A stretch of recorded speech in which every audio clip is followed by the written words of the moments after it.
What's good, guys? Welcome back to another episode of the Around the A Atlanta Sports Podcast. The NFL Draft in 2024 has come and gone, and the Falcons made some moves, some interesting ones, some ones that we like, and so yeah, we're here to break it down for you guys. Welcome back. We definitely got a Braves podcast coming out for you guys in about a day or two as well, and we're recording this right after we saw AJ Minter just give up a walk-off homer. But then we saw LeBron James get eliminated, so the emotions are riding, and where you guys are gonna see those emotions. The Braves hurt our feelings, but Micah and I are huge LeBron fans, we could say, and we're glad we don't have to watch him till October. But that's not the topic of tonight. We're talking about our Atlanta Falcons, and it's been a couple weeks since we've done an episode. Not a lot has happened, I really think, and the Falcons world the last couple weeks. But obviously, a big thing happened this weekend, as we just mentioned. It was the draft in the Motor City, where the Falcons, were picking in the top 10 pretty much of every single round. And they made some interesting selections, let's say. And I definitely want to dive into them as deeply as we possibly can. What's going on, Micah? Tell us about them. As you said, the draft is it's come and go. The draft we've been waiting for since the season ended.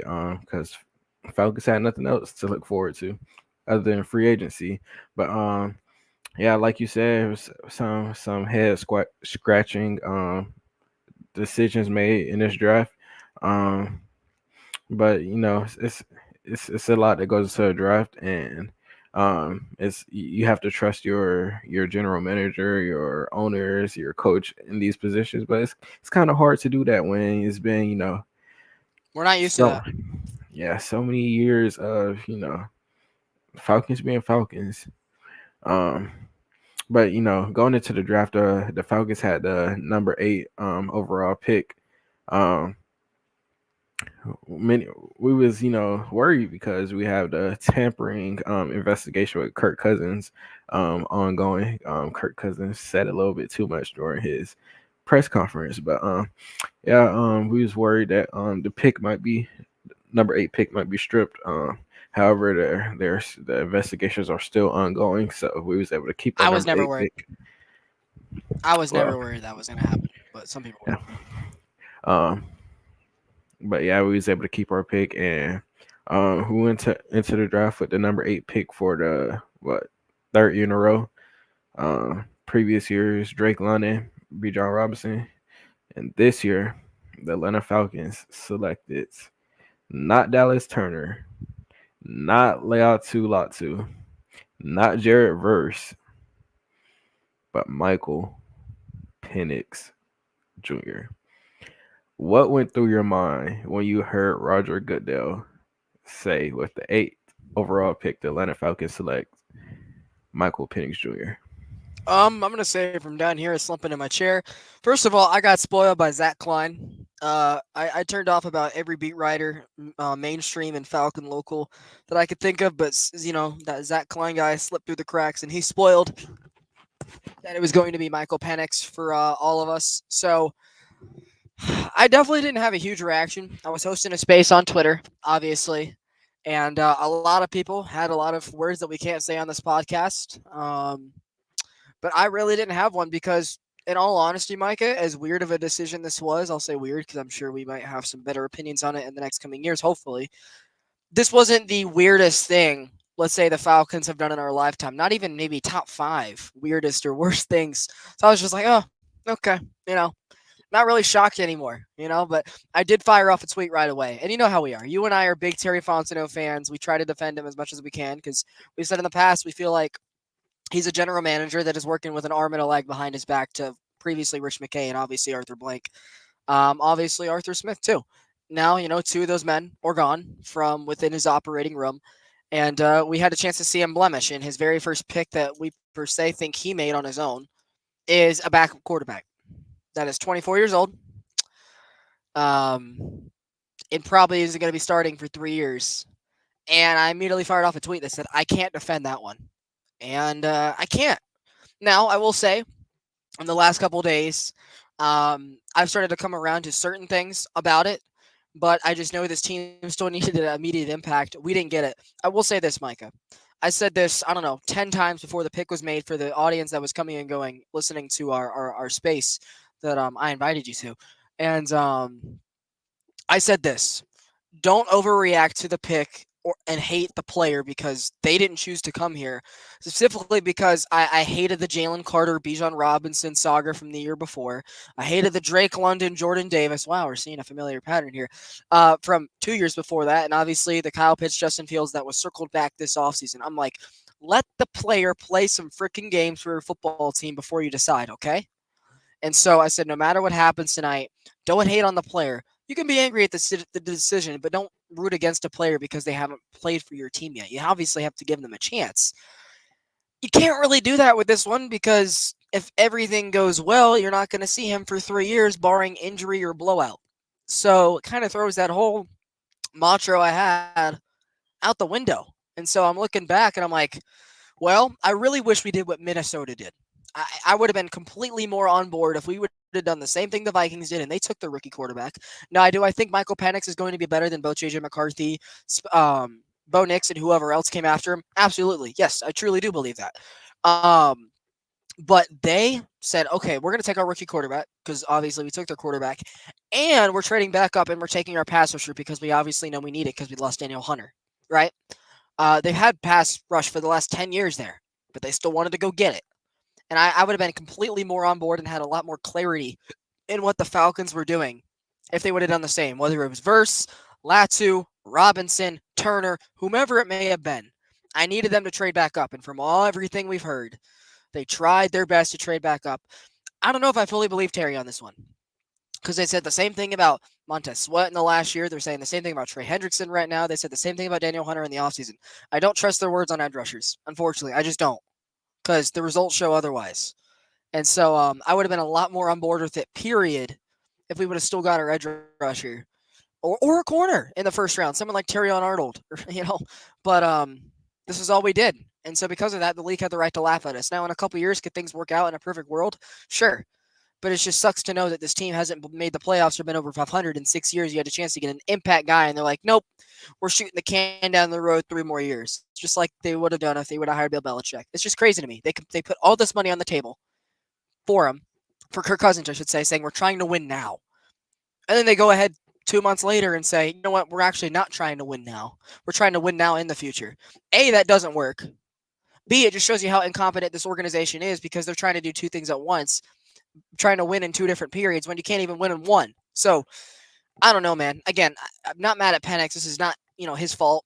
I had some things I liked in him before the national championship, obviously. Heck, I found some of my tweets from New Year's Day from when he beat Texas being like, man, he's opening my eyes here to an alternative to at the time was Jaden Daniels and Justin Fields for us. And so never in my days did I think we'd be getting both Kirk Cousins and Michael Penix in 40 days, along with Heineke also getting his contract restructured. We got 3 quarterbacks, which is better than the 0 we had last year, but having quarterback depth is the worst position you can have quarterback depth in an organization where you haven't made the playoffs in 7 years. Hopefully I said everything. Floor is yours, man. How'd you like the pick or not like it? I mean, I feel like as a fan base, we all had a collective um dislike in the pick. Given that we all were under the assumption that we was getting a defensive end. We we thought we was gonna be arguing over whether we should have got Latu or Verse or Turner, and we ended up not getting any of them, and we got a quarterback. And I've been saying this since the pick. I have no problem with Michael Penix Jr. He's a good player. He's a good quarterback. Um, the last 2 seasons at Washington, he threw for over 9,000 yards, 67 touchdowns. Um, I have no problem with him. He's like I say, he's a good player. My problem is that we picked him at number 8, and we didn't get an edge rusher in the first round. My thought process: if you was gonna go quarterback, we should have traded back. Yes, there was other teams like the Raiders or the Saints or whoever that wanted him, but we didn't have to go back that far. We could have traded back and got another pick in the first round plus that pick. where we could have had an opportunity to get another edge rusher, to get an edge rusher there. But the Falcons didn't do that. We went quarterback, and like Blake said, we're trying to do two things at once. Trying to win now and in the future, and like Blake said, that never works. I don't understand that that philosophy or whatever.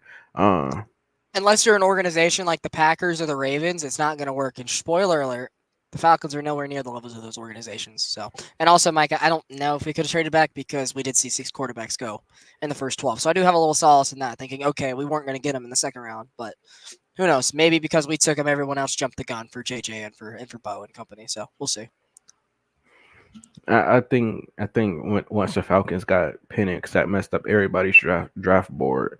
Because nobody had the Falcons going quarterback there. But this was another one of our problems was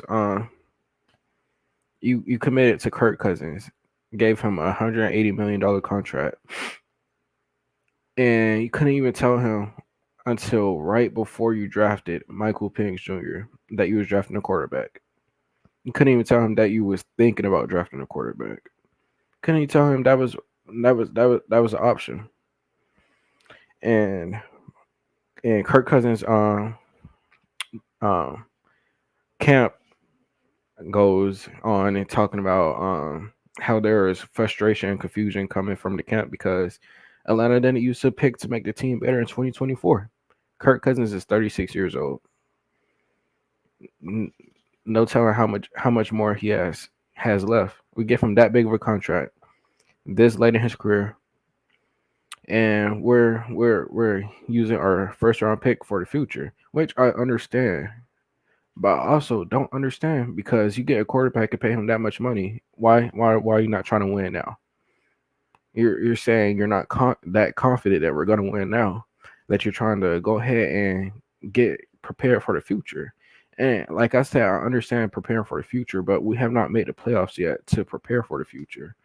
And that's it's like I've been saying, the Falcons are gonna Falcon. Falcons do not make sense a lot of the time, and this is like same thing happened with Aaron Rodgers in Green Bay.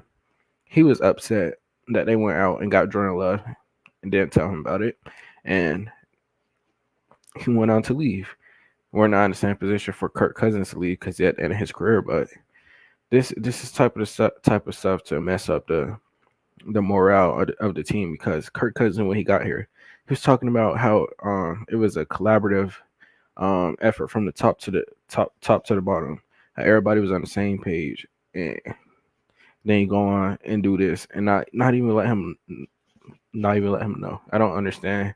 And like Blake said, we're not Green Bay, we're not the Ravens, not the Chiefs, and this Terry and Raheem say we're not going to be picking this high for a while. Those organizations also don't make this pick, by the way. Like maybe the Packers, but Jordan Love was picked 26, and they didn't have Kirk Cousins or excuse me, Aaron Rodgers under contract for 4 years. Like people trying to make, I'll have that conversation in just a minute. I do want to have that because people are trying to make that, Rodgers Love conversation. No, that's not this at all. And so those organizations are not making that pick. They are picking the best player on the board, which probably is going to be Roma Dunze in their eyes. But this city would have also simultaneously burnt down if they drafted another pass catcher in the top 10. So it's almost like the Falcons had dealt their hand in that. Yeah, and I like like I've been saying, I don't understand because like the Packers, like the Chiefs, like the Ravens, they went out and got a quarterback after being a playoff team. The Falcons have not touched the playoffs since Matt Ryan had on a jersey, and it was years before he left. And I don't understand. I can't say I don't understand enough today because it's their mindset isn't it's not reaching the fan base. It doesn't make sense to us. But what was your reaction to hearing Terry and Raheem say this? I'm like, it better be right because otherwise it's going to cost you both your jobs. Um, it already cost Arthur his job. It cost Rich McKay his job. It previously cost Terry Fontenot his job. Are you seeing a string of things here? It's an example on how bad teams stay bad. Like, I guess to transition it if you want to, about the Rodgers love thing. Like, the Packers have missed the playoffs what, 3 times in the last 20 years. Meanwhile, the Falcons have made it like 4 or 5 times in the last 20 years. Haven't sniffed a winning season since 2017. You can't say it's the same thing. It's not. The Falcons. You can't have that conversation just because Jordan Love was 21. He wasn't 24. It was pick 26, not pick 8. And sure, there was backlash at the time. Whoa, they drafted a quarterback. It's Aaron Rodgers needs more weapons, and he maybe did, and they lost in the NFC Championship the next 2 years instead of winning it all. But the point is, people knew that there was turmoil with Aaron Rodgers there, whether it was his personality or him not getting weapons. It was something in the waters. And every year he thought about leaving and leaving and leaving. And so eventually it happened, right? But it happened 4 years in the future, pretty much. 2020, 2021, 2022. Yeah, 3 years in the future. But 4 years in a contract where you basically already had to pay Jordan Love by the time he even started. And there was no guarantee things weren't going to work, that things were going to work. People had faith because they went from Favre to Rodgers. But we saw him in week 2 choke to the Falcons. We're like, ugh. maybe maybe he isn't the guy. And he had some flashes at the end of the year. I still think he's got to do it for another year or two to show that he's actually going to be really good and not just a guy. Speaking of Jordan Love, obviously, but there was reasons for them to do it because they didn't know how much longer Aaron Rodgers would be there, and they had already experienced how to do it with Favre and Rodgers. Remind me who drafted Brett Favre again, by the way. Oh, I wonder. Yeah, sorry to bring that one up, old men that are listening. We feel you, but you can't make that comparison. Like, it's a very windy runway to walk, and the Falcons it just don't have the capabilities to do that. Their contracts are aligned the exact same. Where let's say Kirk doesn't play that last year of his contract, right, and he has regressed, which his numbers showing he's not. He's aged this way, you know. He's progressed as he's gotten older, while Matt Ryan was the opposite. So that's one thing we can count on. So I don't think Kirk is really going to just fall off a cliff if he does not play out the remainder of this contract. There's going to be a $25 million cap hit. And so even if you cut bait with him early and say, okay, we're going to go to the young guy, no matter how Kirk's done, you're still paying Kirk Cousins $25 million to not be on your team in a couple of years. A lot less than you would have paid Penix. So it's just a lot of things where I'm just like, huh? But that's just the life as a Falcons fan. I mean, you mentioned the age part of it, with Jordan Love being 21. Penix is already up there in age, and if Kirk plays just the 2 years on a contract, Penix is going to be like 28 years old by the time he's starting. And Penix has already had an ACL tear in both of his knees. He's already had a shoulder fracture in 2019, a shoulder joint separation in 2021. He has an injury history. He's up there in age. You take a risk on him. I'm not saying he's going to be bad, but you're taking a risk on him when you don't know the type of player you're getting out of him. You don't know if he can stay healthy. We seen what he's able to do this year, and he like I say, he's a good player, but does that translate to the NFL? You're gonna have to take two plus years to figure that out with him behind Kirk. You, like, gonna be seeing him in the preseason against no type of competition. If you're seeing him, something's gone wrong. Whether Kirk's gotten hurt or being blown out, like that's literally it. And we've also seen Micah lefties in the NFL don't really work that well in the modern day, and he is not a righty. So it's just I don't know, man. Again, it's not his fault. He didn't choose this. But did you have a chance to hear the interview that Dukes and Bell had with him the next day? Very awkward. Very awkward. Let's put it that much. By the way, also for the fans that are listening, I want you to go check this out. What I'm going to go bring up to Micah. Did you have a chance to see the video that Nick Wright made on FS1 the other day, recapping the Falcons' decision?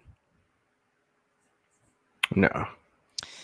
I'll probably forward it to you on your messages after this to watch. It's like a 3-minute video from their show, and he clipped out exactly what we recapped: how the Falcons had two roads to pick after the last couple years, and they chose a little bit of both, and that just doesn't make sense. And he said they picked one path, and you say, you know what, we're going to build around Kirk. We're going to try build the best team we have around Kirk in 3 years, and you pick an immediate impact. They didn't do it, or you choose the young guy, and we're going to not use that money we spent on Kirk, and spend it on building the best team we have around this young guy. They didn't do that either. They went right smack dab in the middle. And the way I think I ended up retweeting it, but I'm going to send it to you after this. If anybody has a chance to watch what Nick Wright from FS1 said, it pretty much recaps it really well for all of us. I mean, and one thing I can say, moving it to a positive note, um, I don't think I wouldn't say Kirk was upset about this. I would say it was more of his camp, given the commitment they expected the Falcons to give, and the commitment is still there. Kirk is the QB1. There's no competition, no nothing. Penix said in his press conference the day after the draft that Kirk reached out to him and they had a great conversation. He's going to keep the conversations uh, private, but he said they had a great conversation. And Roddy White also took to Twitter saying that the frustration coming from his camp is just nonsense. Um, he's getting paid to play, and I agree with that. I do think Kirk was, should have been notified before, literally the minute before Penix got drafted, but that's not the way they did things. But like I said, the Falcons are gonna Falcon. But moving on, Blake mentioned it. The Falcons um apparently tried to trade up for Layout Two Lot Two. He was who I wanted. Um, I think he's the best pass rusher in this year's draft. The one thing about him that scares me is his injuries, but I don't have to worry about that with him not being on the Falcons. Um, like Blake said, he doesn't know if he believe this. Given what the Falcons have shown us previous years, but in the rest of the draft, the Falcons focused on defense, which was something they needed to do, and I'm glad they did it. What was your reaction to this? Yeah, I think they had a much better second night. Obviously, I do want to make one more point about Penix before we move on. Obviously, there was never a backup plan that was truly in place for the Matt Ryan era, so I can have some solace in knowing, okay, at least there's someone, if things go awry here, that there is going to be a plan in place that isn't Marcus Mariota and Desmond Ritter that led us to the quarterback play. Where in the last 2 years, I do have a little bit of solace in that. I'm like, okay, I can get behind that because Matt Schaub was good, but he was older than Matt was, so he was never the future. He was just a nice guy to have if something did happen to Matt. But now you have someone that is a future plan. Things have to work out. You kind of knew what Matt Schaub was. You knew he could win you games, keep you in games because he did it in Houston and behind Matt his whole career. But he was never going to be the answer after Matt at all. So that's the one thing I can think of and be like, okay, I like that because we obviously saw how things worked out past Matt Ryan when everybody tried to run him out of town, idiots. But that's the only thing I can pretty much get behind. Nah, I absolutely love what the Saints are doing with Derek Carr as their quarterback one right now, and they have a great backup plan for the future. And Spencer Rattler, like I just fear the Saints for their future team, and they have Dennis Allen. The Saints are just going to be so good for so long, and I just fear that team. Those are going to be two really bad teams playing for a couple years. But man, we really went from Matt Ryan and Drew Brees to Kirk Cousins and Derek Carr. That's a drop off. To soon to be Spencer Rattler and Michael Penix. Oh God, that's gonna be nasty. Um, since I said my point though, I'm gonna go back to you. I want to hear your point on the defense first, and come back to me. I mean, like I said, this was needed. The Falcon, after going quarterback with the first pick, you had no other choice but to go defense for the rest of the draft. Um, we're gonna get into who we selected later down, but yeah, this we really the Falcons focused on the defensive line heavily. Got a couple of linebackers, and it was just this was encouraging for me to see. It made me a little less tight about them picking a quarterback first, but I would say they somewhat made up for picking a quarterback first. Now, the second round pick obviously came with some controversy, as every Falcons second round pick does. I mean, Bergeron. Thank you. Thank you for a little bit of solutions there to a long term problem that has been Falcons second round picks. Richie Grant, Deion Jones was pretty good, but there's just a string of them for I don't know, man, 20 years. And those are supposed to be your day one starters. Those are supposed to be the guys that fill holes on your team and become cheap starters for 4 years.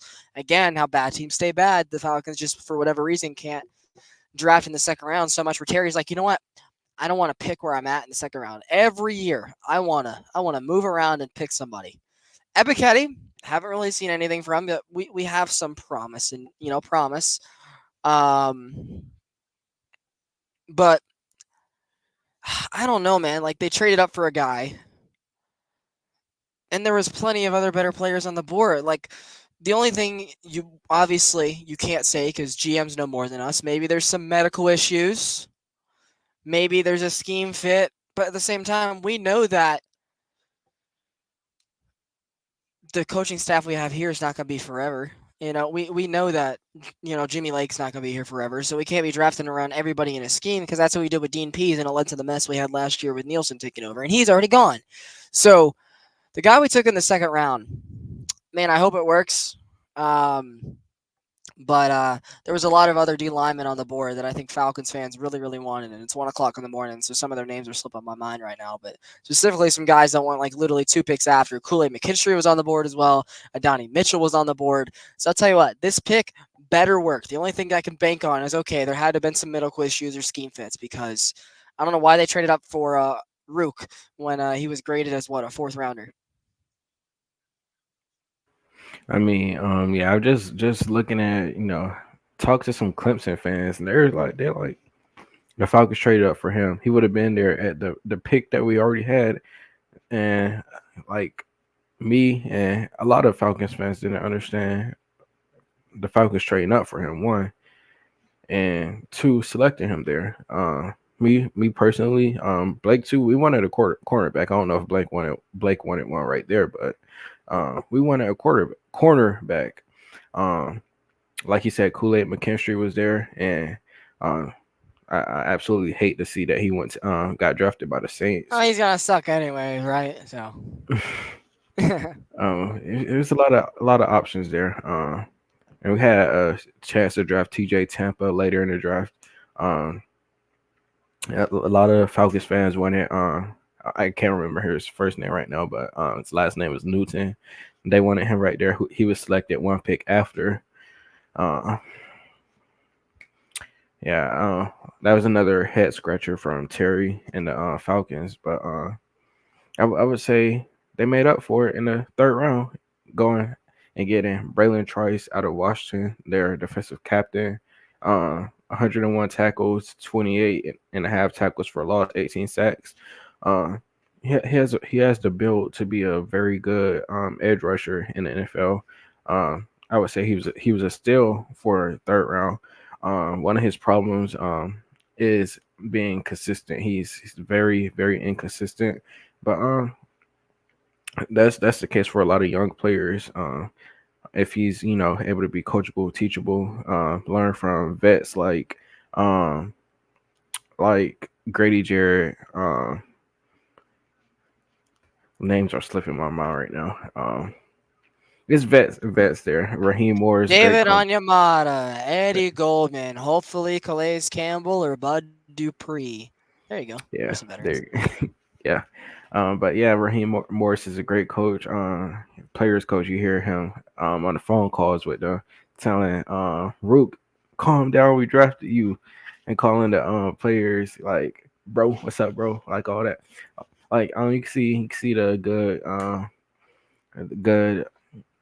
the good demeanor, the good personality that Raheem has. I think it's gonna be great for the coach, the players. Did you have a chance to see his personality in the Matt Ryan mic'd up retirement video? Him on the sideline, specifically in a game that we do not mention. He was like, "Damn, number two, that's the best ball you could throw. Number two, God, bleep, bleep, bleep, bleep." I was like, "That's Raheem." Like, I think there's a reason they cut it in there, but that was Raheem. Did you see that? Nice, yeah. Man, you gotta go watch that too. But yeah, I think Raheem's gonna be great for the rookies. And like I said, they're gonna be coachable, teachable, adaptable. It's gonna be good for them. And I think Braylon's gonna be able to turn out into a good defensive end in the NFL. You want to know two people that are excited about this pick, and being that we drafted both the Washington captains from last year's national runner-ups. Two people in the city that are very happy. Andy Jimmy Lake. Bunker. Well, Andy Bunker of 92.9 The Game, Washington Husky alumni. And as of right now, the Atlanta Hawks' own DeJounte Murray, also Washington Husky alumni. They love there's a more of an invasion of the Huskies on A-Town. Yeah, I definitely seen DeJounte post on his story. I don't know how hype he is, given his uncertain future in Atlanta, but he's definitely seeing him happy for the players. Be coming to Atlanta, getting drafted. Did you see Trey's post after Penix was drafted? He was like, "Oh wow, he's cold." I'm like, he was not expecting it at all. Trey knows Yeah, ball.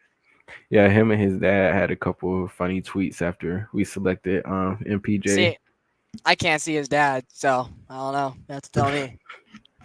That's a story for Yeah, another day. but did you have any opinions on Trice? I thought that it was a good pick to make, but I know that it's not going to be a day one impact edge. And obviously there's only so many people that are cut from the cloth like Micah Parsons were. And granted, he was a mid first round pick that was a linebacker in college. No one expected this, especially with Dan Quinn coaching him up. And we know he's not as good of a defensive coordinator as the rest of the NFL thinks. But we know that firsthand. But that's just what the Falcons needed. You know, they needed to go get Daniel Hunter, and they needed to go draft another guy, top 10, just to think that they have a serviceable pass rush. I mean, Micah, we're in our 20s now. And the last time the Falcons had a top 10 pass rush, we were toddlers. It was like 2005. And so it's been that long. We had some good interior play last year, and I'm not counting on Eddie Goldman being a part of it. I'm just not. I'm not doing it for a third straight year. But I do think Grady Jarrett coming back is at least 4 or 5 other sacks, but you need that impact guy because what's the most important thing on your football team? The quarterback. What's the second most important thing on your team? The guy who sacks the quarterback. And the Falcons haven't had that for 10 years. When you think about it, what usually decides games defensively is being able to bring the quarterback down. The Falcons just haven't had that. And so sure, they drafted a quarterback in the first round as we've already spoke about because they knew that they never wanted to have that same issue they ran into the last 2 years of not having a quarterback while also still having to build a team and not shell out the money until this year. They haven't had an edge rusher for longer. Other than the 1 year of Vic Beasley, we haven't had someone like that since OC Massaquoi and John Abraham. Like it's been that long. And so, sure, is it a decent pick? Yeah. But Zach Harrison, third round pick, hasn't come along. Has some progress, but is taking years to get to a 5 sack guy. Same with Arnold Ebiketie, who was a second round. We like Arnold. He took some strides, but he's still having to figure out how to work on his spin move, his swim move, wrapping up the quarterback, and he's going into year 3, second round pick. So I'm like, middle pick round edges, cool. Like obviously we need it, but we need now guys. We need impact guys, and we decided to use our impact on a backup quarterback. So that's why they needed to trade back up and get one of the 4 edges that were up there, because I think Trice can be good, but maybe in 2026 when he's getting 4 sacks for us, and it's not going to matter come 2-minute warning, and the Falcons are up by 2 trying to defend, and Trice isn't in because he's not good enough to be in certain packages yet. Same old, same old. I say one of the biggest like differences between the NFL and different sports is, in the NFL you get 17 games. It's not a bunch of experience compared to the NBA. You're giving a rookie 82 games. You're getting in the MLB you have, what was it, 100 and like 82, I think. You have all those games in baseball. You 162. 162. 162, and like you have time to break the rookies and get them experience. And if NFL, you get just 17 games, and then you're not playing every snap. Yeah. Is you it's going to take time for players like this, like Blake said, and we missed out on our right now impact player in the first round when we could have got Layout Tulatu or Jared Verse or Dallas Turner, but Or Chop Robinson. we didn't get any of them, and that's going to hurt the Falcons in the long run because not only did we not get one of those right now impact players, the Falcons didn't get a cornerback. Speaking of rookies, by the way, you wanted we talked about how in other seasons, NBA 82, NHL 82, soccer's 40, so that's even double the size, and then majors have 162. Then you just got our Atlanta Hawks in the quarter, like, oh, you can play rookies? What's that? We know your three players is maybe they're ready to play, no matter how bad we are. So they never escape our minds. Yeah, but like the Falcons said, get that edge rusher or right now edge rusher, or a cornerback. We lost Jeff Okuda in free agency, and what would you say our second best cornerback is Clark Phillips? Me and him is the same height. Like Me and him are we're the same height. No, that's not stopping anybody, and I will understand not getting a cornerback if you got an edge right there. Because if you're getting pressure on the quarterback, they're not going to have time to, look down the field to, see if somebody got beat or throw the but ball up so he could get mossed.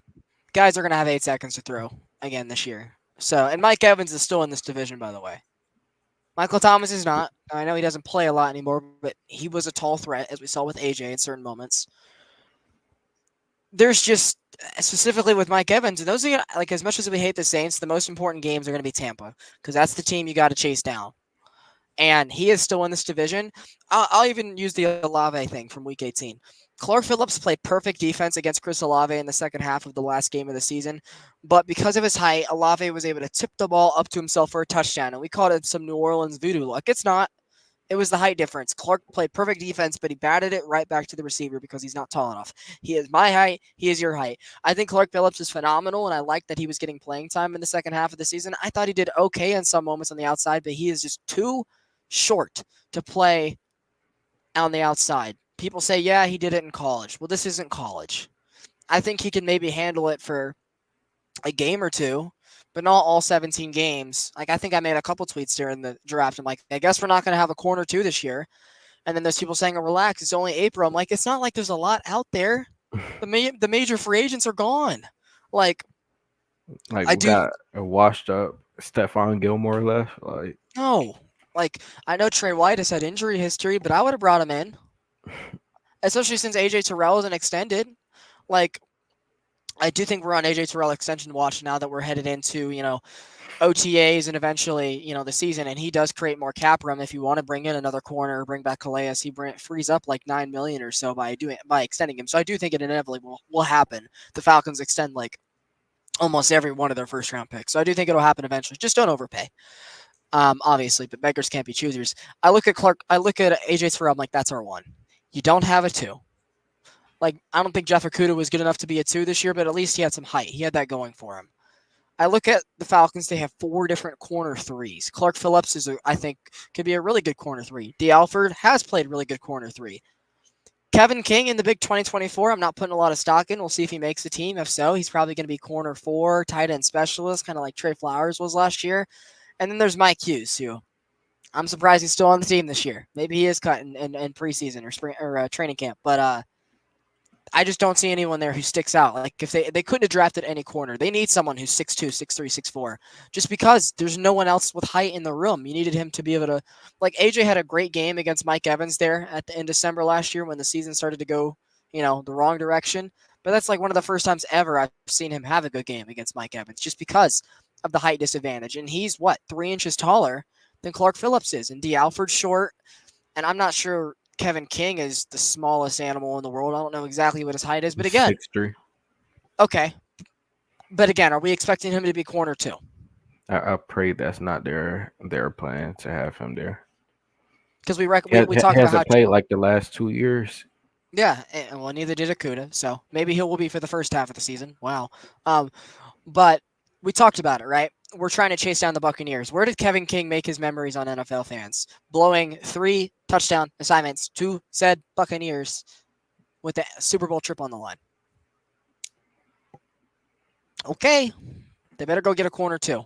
And my guy Jeff Benedict, my former baseball coach, he's been dropping a lot of nuggets about the Falcons in the offseason. He looks embarrassed that they didn't pick Latu, but no one expected this. Apparently, it was a last minute decision for them to not go get Latu, and they tried to trade back up for him. So maybe he was right in the pick. They expected a trade down.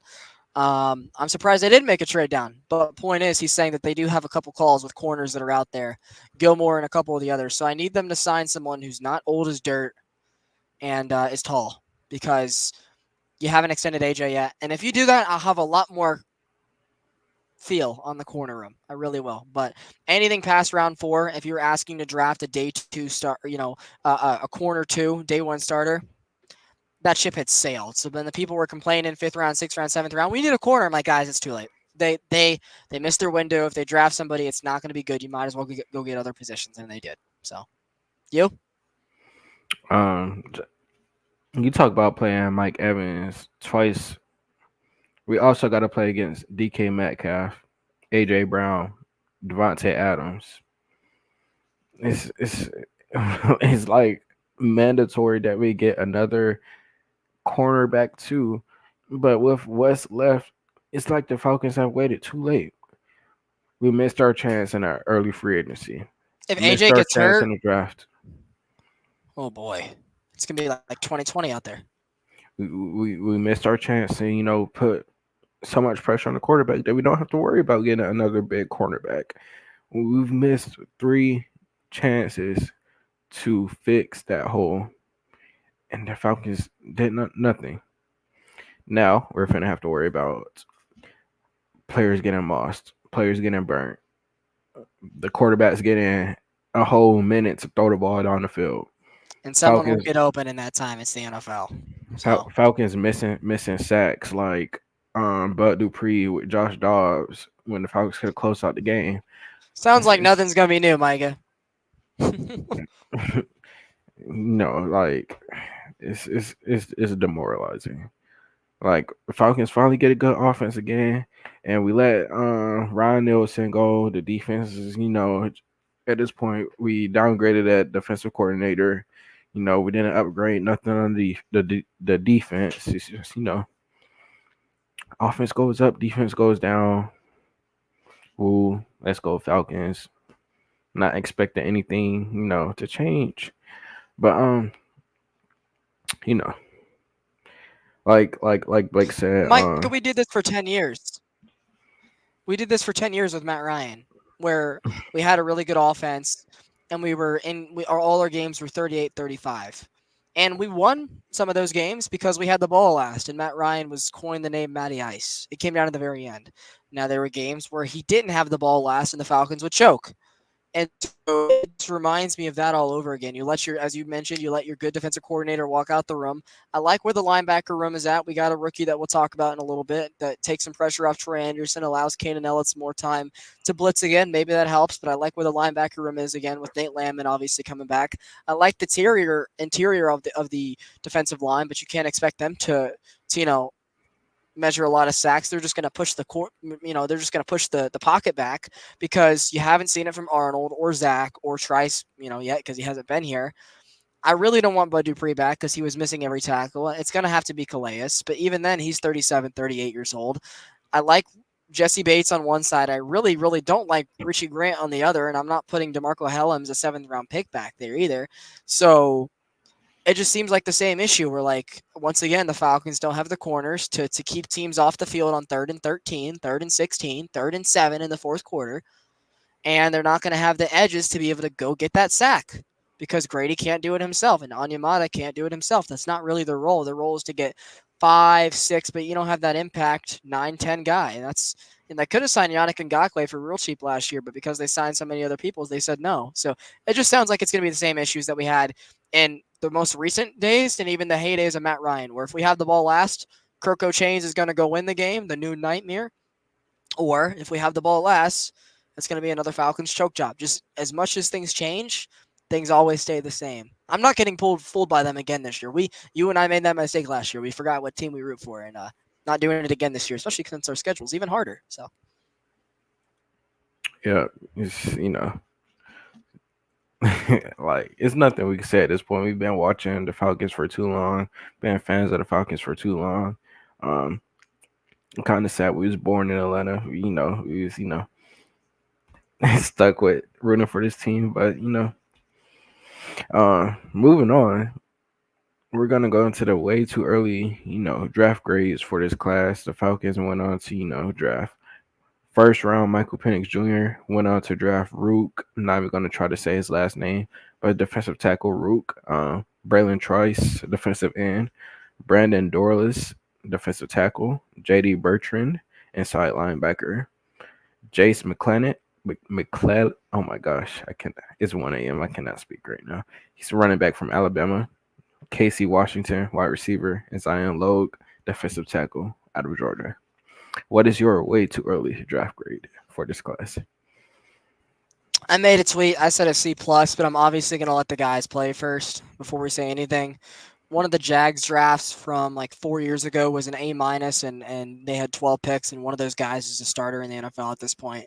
But we've also had drafts that are labeled as D, and they ended up being one of the better drafts. And even if players go other places, they're all very productive players. So I'm obviously going to hold my judgment for a couple years because I'm going to let the guys play. I do think they did better in the second days, and the third day, obviously, getting more defensive linemen. They did fill some holes at the end. Like we said, we needed one more wide receiver. They got it. We said we needed one more running back. I didn't think they'd use a draft pick on it necessarily, but we got it. Um, Definitely wish we still drafted an offensive tackle, even in the later rounds, because, especially with drafting Penix, Caleb McGarry cannot be a blindside blocker in 2 years. Absolutely not. I do think it's a contract year for him again, so we'll see. But we're definitely going to see how good Caleb McGarry is this year with whoever quarterback we have because he was a really good run pro with Arthur Smith. Now that he's going to be going back to a pass pro system, we're going to see who Caleb McGarry truly is as a tackle once and for all. We'll have a final decision going into this contract. I like Jake Matthews on the other side, but he's not getting any younger. He's now 33 and 4 contract, I wouldn't say extensions, but contract tweaks going into it. So I really wish they drafted a tackle specifically for the fact that you had to start preparing for life. So the Falcons decided to prepare for life after their brand new quarterback, but they can never prepare for life after their trenches. But overall, I think I give it a C plus because day 2, they kind of brought me back, and I'm like, okay, I can get behind this. Day 3, we'll see what they do. Corner was too late, but I like Washington's pick. I love the linebacker pick, especially it's a local kid from Blessed Trinity High School. So I love that. He has Saints hatred in his blood already. And so Casey Washington, I've heard, is a lot like a Hunter Renfrow archetype. And so obviously that's something that this offense has been missing for the last couple of years because we've been too focused on building a basketball wide receiver room. I think he'll fit right in really nicely with Mooney and McLeod, Hodge, obviously Drake. Like I think that'll be a pretty decent little unit.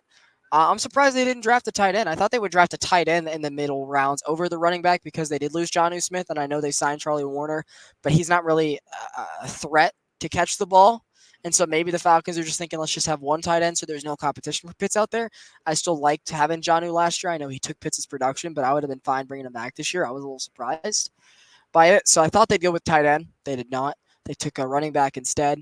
And then I'll let you bring it up because you're the Georgia fan in this room. They drafted a Bulldog in the 7th round to do what? He got them Georgia fans quiet. I'm not gonna let them, jump on Blake. I'm a Georgia fan. Now I already know what the pick was for. He's not gonna touch the field. Just got y'all to stop saying, why would y'all ever draft a Georgia guy? But I like how you brought up the point about the Falcons going back to a pass pro offense. That's the thing. Kirk Cousins coming off an Achilles injury. You're gonna have to protect him. He's not gonna be very mobile to get out the pocket and extend plays. Like we seen with Matt Ryan. Like he had like 3 seconds to pass the ball and he was on his back. And we can't have that going with Kirk. And like Blake said, we didn't get offensive linemen, and that's something we're gonna need in the future, and hopefully they're able to protect them this year. We'll see how it goes because we in previous years we had Marcus Mariota and Desmond Ritter who are mobile, able to get out the pocket before they threw their interceptions. But You know what they say, Micah? Yesterday's problems are tomorrow's needs. And the Falcons only think about that for offensive players, I guess, or skill players. yeah, but my grade is right in the middle. Give them a C. I understand Michael Penix pick for the future. I don't like it, but I understand it. Rook, they got to get at least one of these linemen right with Rook, Braylon. One of them got to be right. I really like JD Bertrand. That linebacker room, I really like it with Caden Ellis, Nate Landman, Troy Anderson, and now JD Bertrand. Like I texted Blake right after the pick. The linebacker room is full of dogs, and I really like it. Jace McClellan. Oh my gosh, I'm not going to try to say his last name again, but Jace. It's depth there. Um, is it's a lot of depth with the running backs with B. John Robinson, Tyler Algier, and now Jace. Jace was Alabama's leading rusher this year, and Casey Washington. A lot of people was like Blake said. A lot of people were saying we need another receiver. We got it and filled that hole. I'm not expecting anything out of Zion, but we can skip.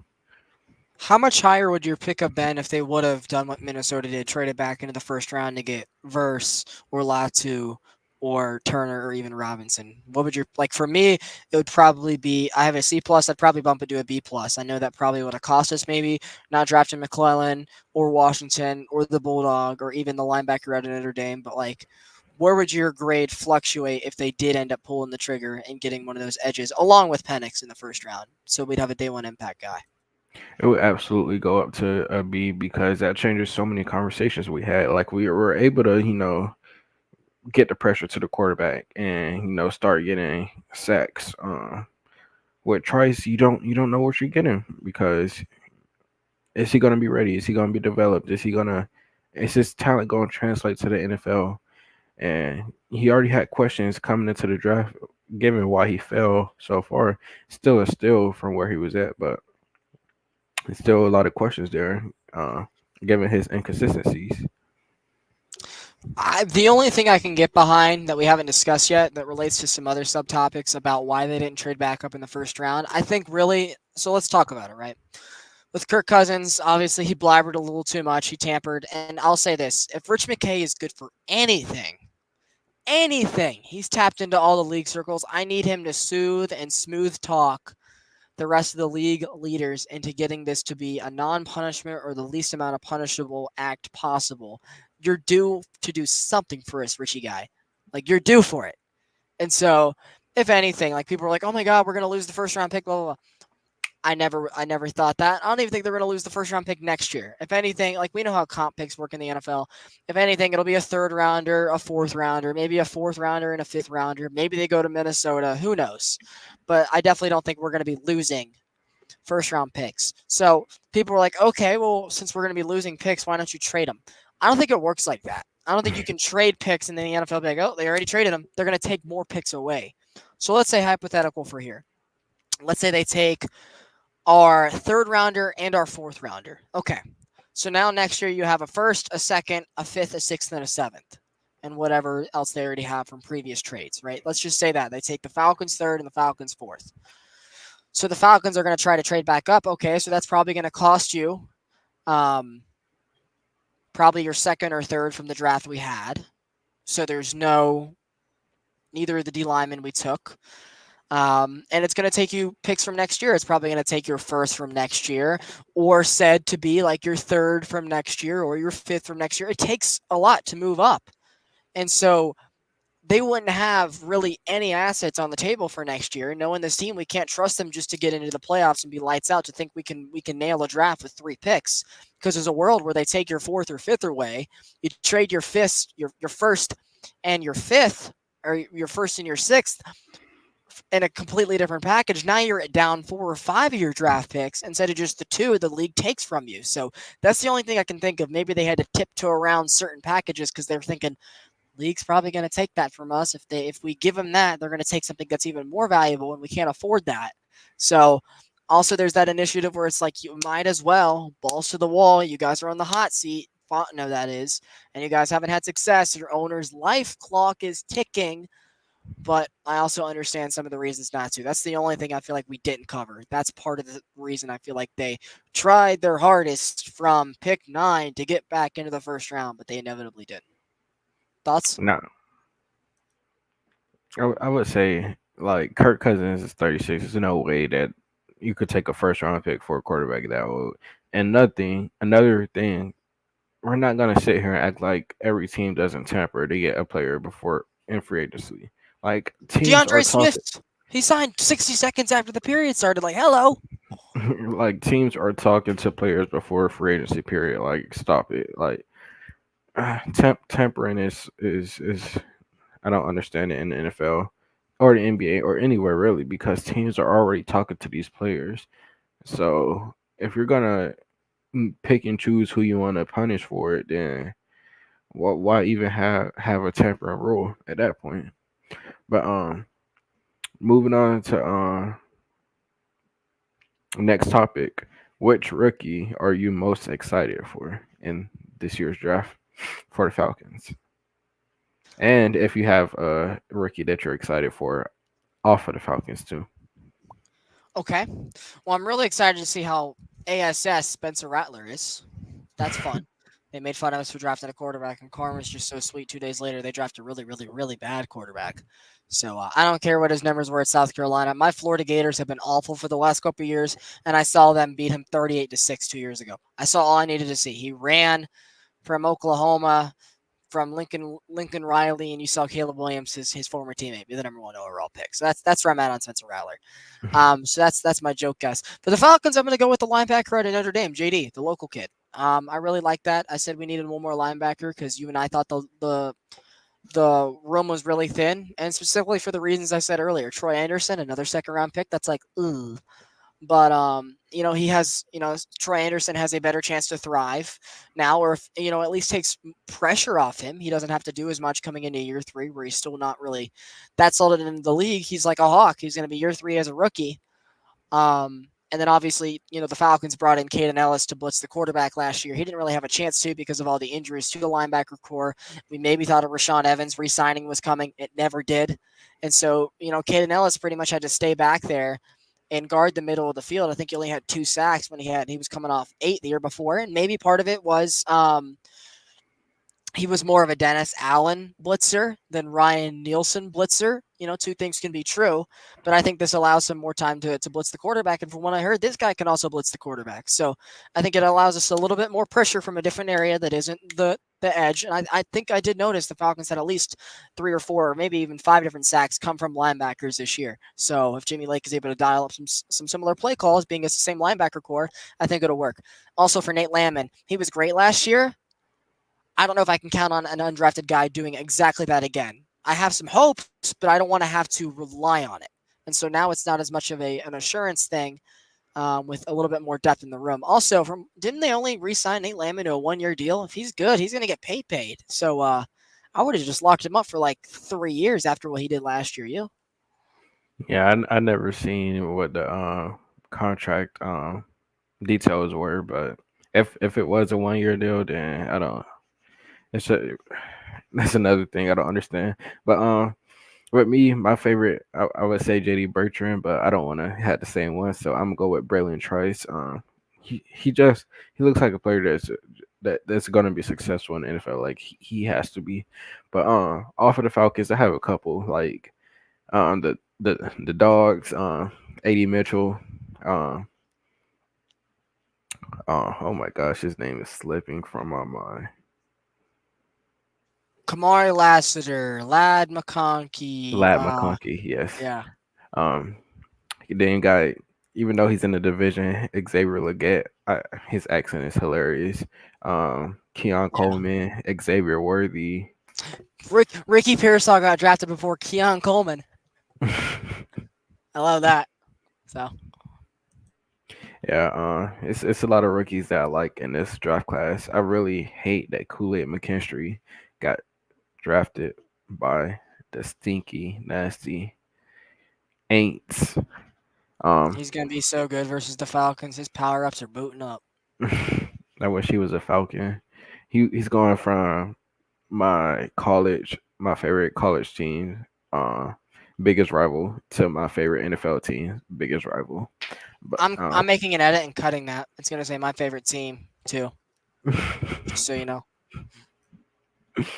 nah. But yeah, it's like I said, this is a very talented draft class, and I like a lot of players from this draft class, and I'm looking forward to seeing what they do in the NFL. But moving on to some quick notes. Kyle Pitts' fifth year option exercised, and I'm gonna let Blake take this last one. Um, Probably his favorite Falcon. One of my favorite Falcons of all time. But I'm gonna go ahead and let you take the floor. Well, I'm trying to figure out exactly what the contract was for Nate Lamb, and I'm searching on Twitter. I know it's old news at this point, but just for the sake of the program, and I thought it was a 1 year deal, but I'm trying to exactly figure it out. Um, he is apparently getting paid over value because he was an undrafted rookie, but I'm not finding anything. So if I find anything before the end of the show, I'll change my opinion. But regarding Kyle Pitts, I feel like it was the no-brainer decision. Now it gives you 2 years to figure it out, so you don't have to worry about him and AJ Terrell having to be extended in the same season. No-brainer, and we're gonna see how good he is this year with a good quarterback. And so, especially with no other tight end like Johnu Smith or even a McCole Pruitt in the tight end room, that's a reception threat. He should be able to thrive. I did see Terrace Mathis, who obviously great football mind, right? In Atlanta, Hall of Famer. He follows me on Twitter. Um, he said that he wouldn't be surprised if the Falcons tried to have Kyle Pitts run in OTAs and training camp with the receivers, right? And so in doing that, you get to see him at his best. And so obviously, I know he's super excited for Kirk. He's also super excited for Penix. And so maybe that pick, no matter what happens over the next 2 years, you have him stay. But we're definitely going to see over the next 2 years with Kirk Cousins how good this guy is. And I don't know if he's ever going to be that top 5 pick, and that's coming from a Florida Gator fan. But I definitely think we're going to truly see how much of a talent Kyle Pitts is, and not just the fantasy haters talking about how he's not, and us having to defend him the other 6 days out of the week he doesn't play. Because I'll say it again, the 1 year he was with Matt Ryan, the ghost of Matt Ryan, broke some rookie receiving records for tight ends. Probably could have been targeted in the red zone more, but that was the 1 year he had competent play. And I'm excited to see him do it with Kirk, who I think in 2024 is going to be a lot more competent than 2021 Matt Ryan was. No brainer. Um, yeah. I searched up the Nate Lemon contract, and according to Sports Track and 24/7 Sports, it says it's a 3 year, $2.6 million contract. Okay. Twitter was wrong then. Twitter space I was in was wrong. So that's good. I like that. Yeah, that's a very good deal. That cheap, for that many years, very good deal. But like I said, I'm gonna let you take the floor for this last banner, to try not to cry. Matt Ryan returned to Flowery Branch last week to sign a 1 day contract with the Atlanta Falcons and to end his career where it all started and to retire in the black and red. Um, and he came back and had an incredible press conference, even ended it while saying, "All right, guys, thanks for coming out. I appreciate everything."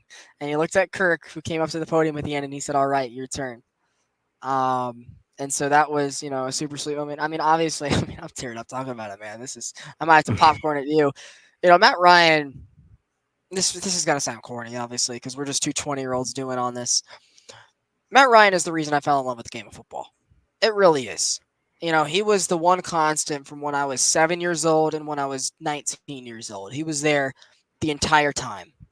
And I will always defend him to the day he He's no longer on this earth. If he passes before I do, obviously, we're men. We do some stupid stuff, but the man should be in Canton in 5 or 6 years, and it would be a definite thing Absolutely.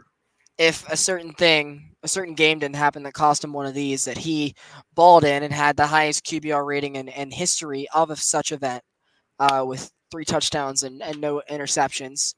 Um, and he did everything he could for this team for years. Through the good and the bad, he was the one constant. Him and Julio were through it all. And, things didn't end on great terms with him, but it was no way in his fault at all. The owner got big ol' bug eyes for the hot shot local quarterback prospect that came available. Thank God the Falcons didn't get involved in that mess. I know the quarterback play has been bad since this man left town, but I'm glad we avoided that. And it's just something that needed to happen. I hope he's put in the Ring of Honor. I hope his number is retired, and I hope that he's put into the Hall of Fame in Canton, Ohio, in a couple years because that man is a Hall of Famer, an MVP, top 10 all time in yards. I believe he's top 10 in completion percentage. He's close to top 10 in touchdown passes. And the man was just a grinder. Never had great O lines. Had 2 defenses that were above top 16, top half in the league. And he put his heart and soul out for this organization every day, every game for 13 to 14 seasons. And you can't, you know, be any more thankful. He came in at a turmoil, a turbulent time a year after the Mike Vick saga. And obviously that's why a lot of people didn't like him. Vick was their quarterback. Obviously I grew up with him, so maybe my opinion was a little skewed, but he has been nothing but professional about his time here. He's been nothing but professional about Mike Vick since he's been here. The two guys are buddies, right? Like they are together, and I hope that we see them at Falcons pep rallies and Falcons postseason games, blowing the horn and stuff in the Benz together in a couple years because both of those guys are Falcons greats, and I'm glad that they are now both officially being honored as such. I think Mike Vick tried to retire as a Falcon, but obviously the Falcons were in the middle of that playoff run at the time, so that unfortunately didn't happen. But yeah, Matt Ryan, so glad it happened. So happy for him. His wife Sarah, obviously they got a third kid that was just brought into the world last year. Um, and so yeah, if I ever get to meet him someday, I'd like as corny as it sounds, I'd love to give that man a hug. Like I'll always support him. I'll always thank him for the memories because he's one thing we've had that we could count on for the last 15 years now. And it's going to be awesome hearing him on CBS every week for a while. And I'm so glad he retired here and all the content that came with it because I'll never not have a lot of love for Matt Ryan. That's for sure. Him and Freddie specifically, that's what got me into the things we're doing, and so they'll be a huge pillar of my life for the rest of it. So thank you, Matt. Much deserved. Much deserved. All right, your turn to cry. I mean, just echoing what you're saying. Matt Ryan, he was one of the guys that made me a Falcons fan. Him along with Julio. When I first started watching, that connection is what made me. I got my Julio jersey on now. I want to see Julio retire as a Falcon soon. But Matt Ryan, he showed the city of Atlanta what winning felt like. He showed us what a professional, consistent quarterback was. He's absolutely the best quarterback the Atlanta Falcons have ever seen. Greatest quarterback in history and Falcons history. And it's just sad that um he doesn't feel the love from the fan base because people he wasn't what people wanted. Um, the entire fan base wanted, but we the real fans know and understand what Matt Ryan did and what he was for the Falcons, and just how great he was. Like Blake said, Super Bowl. He played basically a perfect game. Him and Julio played as great as they could have. That loss was not on them, and I wish they would have been able to retire as champions together on the Falcons. It didn't turn out that way, but forever and forever thankful for everything Matt Ryan did. I'm always keeping his jersey. It's in my closet right now. Hopefully one day I'm able to get it signed. Like Blake said, hopefully one day I'm able to meet him. Tell him how big of a fan I am and what he did to make me a fan. Always gonna appreciate Matt and look forward to seeing what he continues to do for the city of Atlanta. He's forever, Atlanta's quarterback. And I myself never played quarterback, or never. Well, I did play flag football, but I myself never played tackle football. So Matt Ryan is a huge, huge reason. I play baseball and basketball. Matt Ryan's a huge reason I'm even into the sport, and so I'll never, not for I'll never forget that. I'll always know that's in my heart. And you talk about obviously the great player he was. He was an even better person. Was always so involved in the community, a super professional. Like he's just toy drives. Was always a huge donator to whatever cause. If it was political, he'd go either side. If it was he was just he did his part to be loved by everybody. And he didn't always get that love back because people looked at the team results and Michael Vick coming in before him and blaming stuff on him. But he was an awesome person. And it was awesome seeing him at training camp last year. He tried his best to give Dez the best support he could. But I think he'll always have this organization in his heart, no matter if Arthur is here for the long term future or not. Um, and I would love to see him be around for years to come. I'm sure that him and Sarah still have their house here. I'm sure they still golf here. I'm sure their kids are. I'm sure they probably move back here. To be honest with you, I'm sure this is where their roots are. And I do wish he decided to work for Fox instead of CBS because we get to see him more. Obviously, he does a lot of 1 o'clock CBS games. Until last year, the Falcons didn't have a lot of 1 o'clock CBS games, so that sucks. But him and Tiki Barber, they're gonna have a ball, talking ball with one another for the next decade, and can't be happier for him. And he's a much better commentator than Drew Brees ever was. And he has an MVP. Drew Brees doesn't have that. Love that. Absolutely, and like you just said, MVP. What literally the what other Falcon quarterback has that in our lifetime? If ever, I don't Brett even know if Favre. on the Packers, like Matt Does Vince Ryan. Carter count? Does Vince Carter count? Matt Ryan, like, it's so sad that this fan base never showed him the love that he deserved. But like I said, the real fans will always love and appreciate everything that Matt Ryan did for the city, and we're always gonna be thankful. And that's our quarterback. That's our QB1 forever.